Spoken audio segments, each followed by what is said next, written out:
நெல்லிக்காய் ஜெல்லி மிட்டாய் வீட்லேயே எப்படி செய்கிறது பார்க்கலாமா?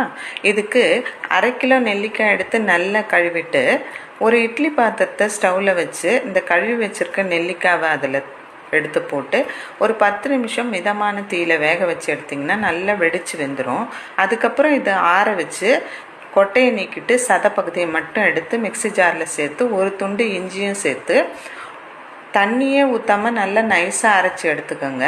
1/2 கிலோ நெல்லிக்காய்க்கு 1/2 கிலோ வெல்லம், ஒரு 1/2 டம்ளர் தண்ணி ஊற்றி இந்த வெல்லத்தை கரையிற அளவுக்கு சூடுபடுத்துங்க. கரைஞ்ச பிறகு எந்த பாத்திரத்தில் நம்ம செய்ய போகிறோமோ அந்த பாத்திரத்துலேயே அந்த வெள்ளை கரைசலை வடிகட்டிட்டு அரைச்சி வச்சுருக்க நெல்லிக்காய் விழுதையும் சேர்த்து ஒரு 1/4 ஸ்பூன் உப்பும் சேர்த்து நல்லா கிண்டிட்டு ஒரு மூடி போட்டு மூடி வச்சுருங்க. இல்லைன்னா தெரித்து எல்லாமே வெளியே வரும்.